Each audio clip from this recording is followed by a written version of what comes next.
Hello guys, araw na naman ng Sabado. Medyo sobrang pagod ang ating katawang lupa ngayon. Dito bumili ang aking amo ng tapioca, kamuting kahoy sa atin. Yan, binabalatan ko na siya.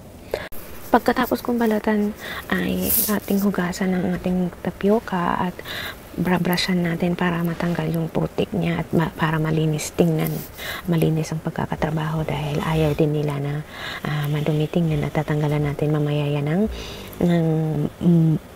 matigas sa gitna, yung parang hindi yung kinakain basta tinatanggal yun lagi, yung parang gamot sa gitna ng tapioca, tinatanggal yan para tuloy-tuloy ang pagkakain, walang sagabal. So maliban yan sa ating kwento, as of now meron lang akong i-share kasi nga nai-stress ako ngayon sa mga nangyayari sa akin na hindi ko talaga inaasahan, unexpected ba kumbaga.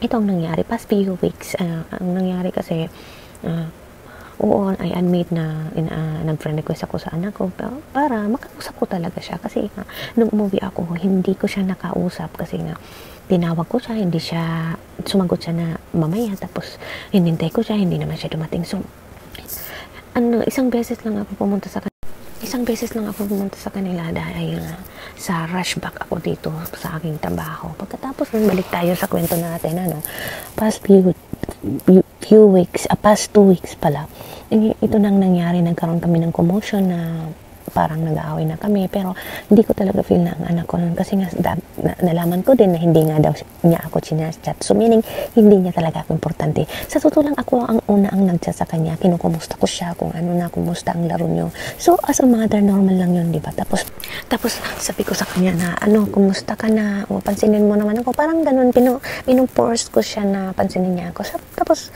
sa susunod na araw, nagtaka na lang ako na nag-reply siya ng parang nakaka-shock na parang nabigla ako na sabi niya na pahingi din ng pera ng 500 pesos. Ang reply ko kasi sa kanya, sabi ko, mamaya na lang anak, mag-usap muna tayo. Parang ganon.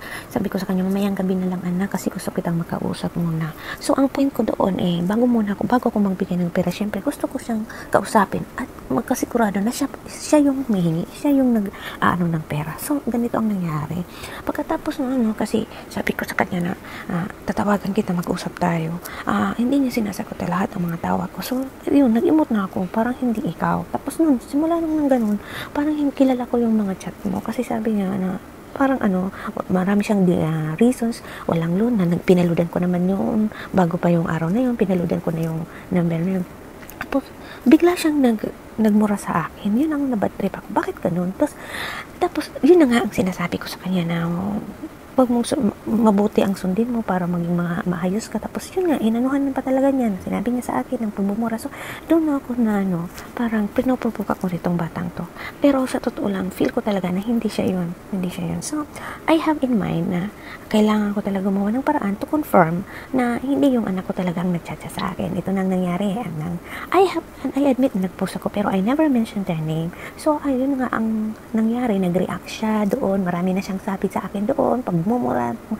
So, confirm ko na hindi talaga yung anak ko.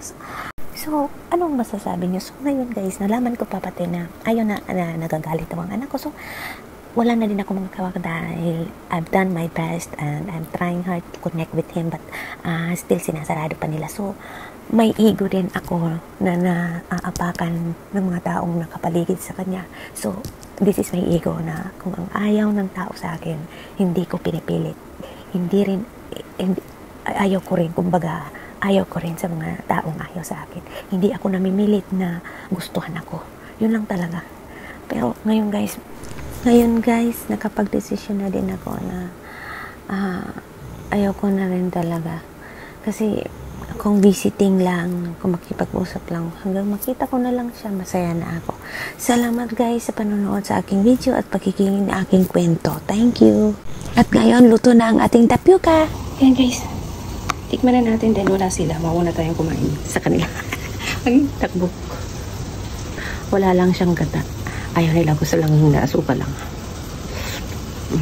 Mas masarap po yung hindi matigas. Mas yung malambot. Pag nakakain na galit. Hindi na masyadong ichucho.